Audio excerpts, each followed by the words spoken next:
Here to explain is Bloomberg's Ben Steverman, who covers inequality as well as wealth for us. Ben, take us through what's happening when it comes to the Biden administration and what it will have to do to help create more equity in this country. Yeah, so we're sort of in an interesting situation where we have the oldest president ever coming into office. Today is Joe Biden's birthday. He's 78. And he will have responsibility for this generation of young people in their 20s and 30s who have just really struggled to build wealth over the last 30 years. So I think the Biden administration has a whole raft of proposals around that. Cutting middle class taxes and raising taxes on the wealthy. Then a lot of talk about college affordability came from candidate Biden, and there's a sort of a controversy among Democrats about how far he should go in canceling student debt. Mm-hmm. Some people saying he should do that unilaterally by executive action. But with the exception of that, a lot of the proposals depend on Biden having a Democratic Senate that can implement some of these plans. Yeah, I mean, when the canceling student debt was a big conversation earlier this week and playing out in media circles and in political circles. And I just wonder, aside from the controversy around it, it doesn't really address the problem, which is the cost of tuition. And that Yes. continues to go up. So there are structural challenges that the Biden administration will have, apart from just helping those folks in their 20s and 30s who have decreased their net worth compared with other generations in the past.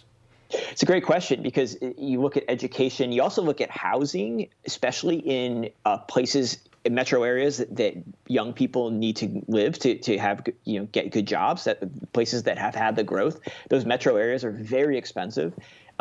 You also have healthcare costs have gone up a lot. So those three things, housing, education, and healthcare, they make it hard for young people to build up wealth in those early years. And at the same time, you have basically a gap widening because older people, baby boomers, even some Gen X has benefited from this rising stock market. But if you're not able to invest money and you're still paying off debt, you don't have any skin in the game and you're not benefiting from, say, the low interest rates that are really boosting markets. On a microeconomic level, it's very clear what the implications of this are. It's that people don't have as much money as previous generations had. And I think what we see when that happens is a sort of living, not independently at the same age as previous generations, not doing, forming household, not buying homes. But what are the macroeconomic implications of this on the economy when you have a generation that's been left behind like this?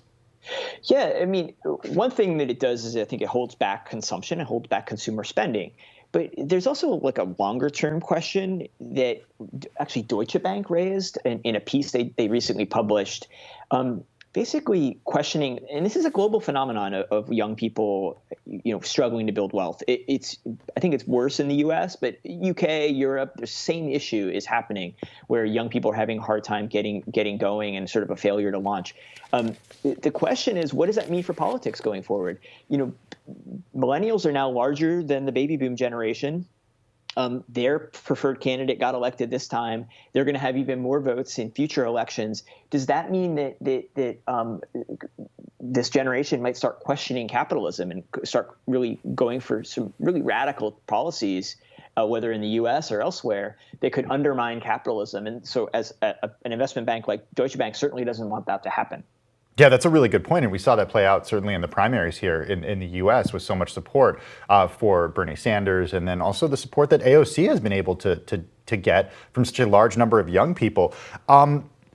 President-elect Biden is going to meet today with Senate Minority Leader Chuck Schumer, who's 69, Nancy Pelosi, who's 80 years old. I wonder about the lawmakers and the people making the decisions right now, because they are, at least from an age perspective, removed from the group that we're talking about. I wonder if they're disconnected to the younger Americans who are looking for the solutions to this issue. It's a great question because, I think this is the question I have about the Biden administration is, what is Biden's priority? What is congressional leaders' priority in terms of these policies? They've laid out a bunch of policies that could make a difference. The question is, which ones are they going to emphasize?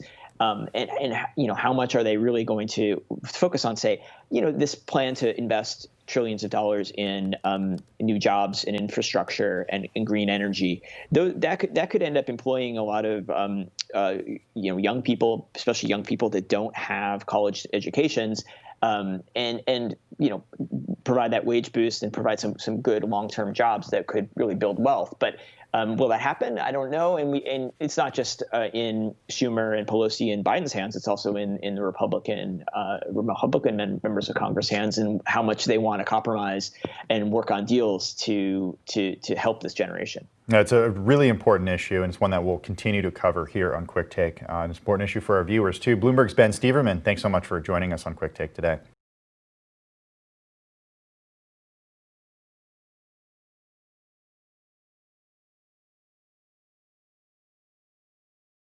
The biggest stories the moment they happen from around the globe. Subscribe to Bloomberg Quick Take now for insight in an instant.